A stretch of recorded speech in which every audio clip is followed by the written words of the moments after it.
ব্লগটি ছিল গতকালকের সোমবারের। তো হ্যালো এভরিওয়ান, সবাই কেমন আছো? তোমরা নিশ্চয়ই খুব ভালো আছো। আমিও ভালো আছি। দুদিন থেকে না আমার শরীরটা খুব একটা ভালো যাচ্ছে না। যাই হোক, এখন তো এই সময় একটু শরীরটা খারাপ করবেই।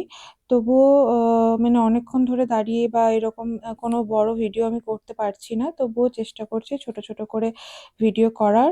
তো যাই হোক, রোজকার রোজকার মতো সকালবেলায় ঘুম থেকে উঠে ঠাকুর নমস্কার করে বিছানাটা ভালোভাবে পরিষ্কার করে গুছিয়ে নিলাম। তারপরে যেটা আমি করি সেটা হচ্ছে একটু জল খাই খালি পেটে। তারপরে ফ্রেশন আপ হয়ে চলে গেছিলাম নিচে চা বানানোর জন্য।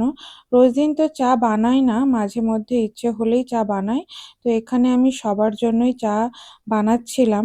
প্রথমে আমি মাসির চাটা মাসিকে দিলাম আর মায়েরটা রেখে দিয়েছিলাম, কারণ মা তখন পুজো করছিল। পুজো করে এসে মা চাটা গরম করে নিয়ে নেবে। আর এইদিকে আমি আমার চা আর বিস্কিট নিয়ে সকালটা উপভোগ করছিলাম। আর মনে মনে ভাবছিলাম যে আজ সারাদিন কি করব। তারপরেই মা আমাকে ব্রেকফাস্টে দিয়েছিল পরোটা আর আলু ভাজা। ব্রেকফাস্ট কমপ্লিট করে আমি, মা আর মাসি আমরা তিনজনেই চলে গেছিলাম ছাদে গাছ লাগানোর জন্য। জানো তো, আমার ছোট থেকেই গাছের প্রতি খুব নেশা, বিশেষ করে ফুলের প্রতি। ছোটবেলায় গাছ নিয়ে আমার অনেক গল্প আছে। যেমন একটা হচ্ছে মায়ের কাছে শোনা, যখন আমি ক্লাস টুয়ে পড়ি, তখন আমি রোজ সকালে ফুল তুলতে বেরোতাম ঠাকুরের জন্য। কিন্তু আমি সেরকম একটা ফুল পেতাম না। সবাই মানে ভোরে উঠে তুলে নিত। তো একদিন আমি কি করেছিলাম, সেই দিন ছিল হচ্ছে চাঁদনি রাত।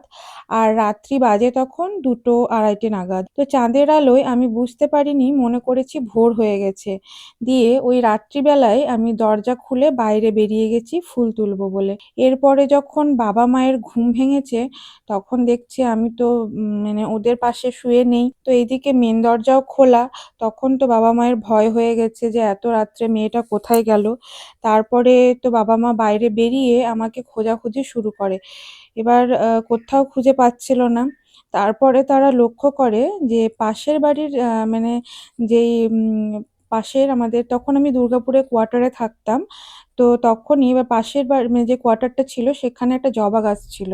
তো আমার মা লক্ষ্য করে যে ওই জবা গাছের পাতাগুলো নড়ছে। তখন এবার মা একটু সন্দেহ করে যে ওই গাছের পাতাটা এত নড়ছে কেন, যাই ওখানে গিয়ে একবার দেখি তো। এবার মা যখন ওখানে গিয়ে দেখে, তখন দেখে ওই গাছের তলায় লাফিয়ে লাফিয়ে আমি খুব ফুল পাড়ছি। হ্যাঁ, যেহেতু ছোট ছিলাম, তার ফুলগুলো উঁচুতে ছিল, হাত পাচ্ছিলাম না, ওই জন্য লাফাতে হচ্ছিল। তারপরে আর কি খুব বকা খেয়েছিলাম।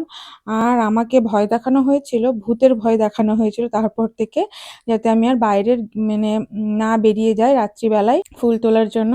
তারপরে তো বাবা গেটে সবসময় তালা দিয়ে রাখতো রাত্রিবেলাতে, মানে শিকল দিয়ে তালা দিয়ে তারপরে চাবিটা লুকিয়ে রাখতো, যাতে আমি আর না বেরোতে পারি। আর ওইভাবেই রাত্রিবেলায় মানে যেন আর ফুল তুলতে না বেরোই। তো এই হচ্ছে আমার গল্প। যাই হোক, আজকের ভ্লগটা এই পর্যন্তই। তোমরা ভালো থেকো, সুস্থ থেকো। দেখা হবে নতুন দিনে নতুন কোনো গল্পের সাথে। তোমরা সবাই খুব ভালো থেকো। বাই।